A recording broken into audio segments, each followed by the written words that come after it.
I'm Bambi Francisco. Well, in 2008, we've built a great big library of lessons learned and advice for startups and investors. A lot of the wise tidbits come from successful entrepreneurs and top VCs. Let's take a look at the 2008 tips on how to survive and thrive during a downturn.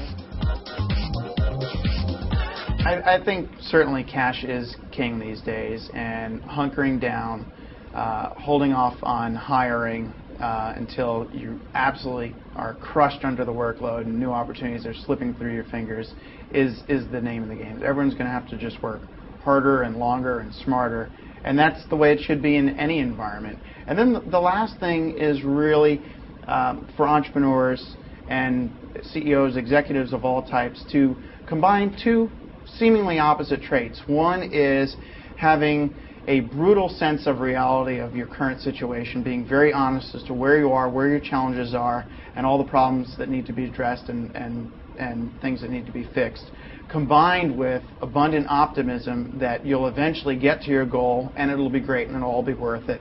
So having survived the nuclear winter and grown and prospered after the nuclear winter, as we approach the next nuclear winter that looks every bit, if not more so, worse than what we've experienced before, I would say, number one, I wouldn't focus on your balance sheet.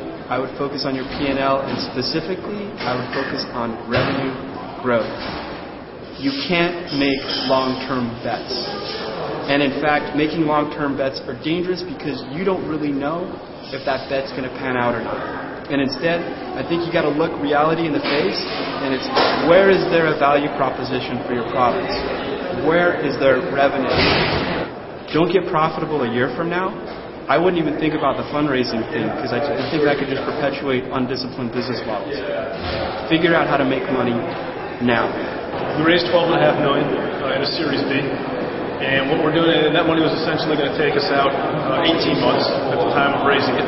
What we're doing now is we're cutting costs a little bit, slowing down a bit of the trajectory so that we can take that out 24 months. And the objective there again is just to make sure that we give ourselves a bigger window for the market to rebound a little bit so that we can raise an additional round or exit or whatever may happen at that point.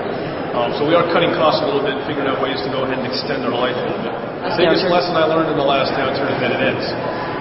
Bad as it may seem, at some point, whether it be a year out or 2 years out or 5 years out, things are rosy again. So don't get too down and don't get too high. That's nice. It's always an optimist. You must be an entrepreneur. Thanks, Stephen. Get your costs as low as you can, which is pretty obvious, and really preserve your capital. I mean, this is the time to, particularly if you're looking for another round, let's say you're looking for a Series A, Series B, Series C, it'd be great to go into the next round showing the investor that you had real fiscal responsibility and that you understand the time around you and the business models, maybe slowing down. So preserve cash and focus on organic growth.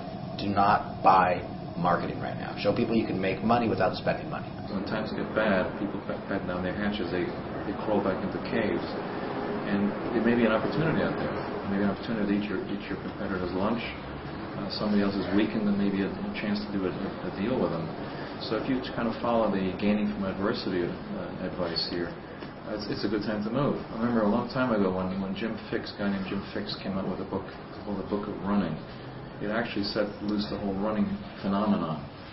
And there's a chapter on strategy which applies to this current discussion here. The strategy was when you come into a hill, most everybody starts to slow down. He said, don't slow down. Maintain your pace. In fact, if you can't speed up, when you get to the top of the hill, you have left them in the dust and you have a big chance of winning the race ahead of your competitors.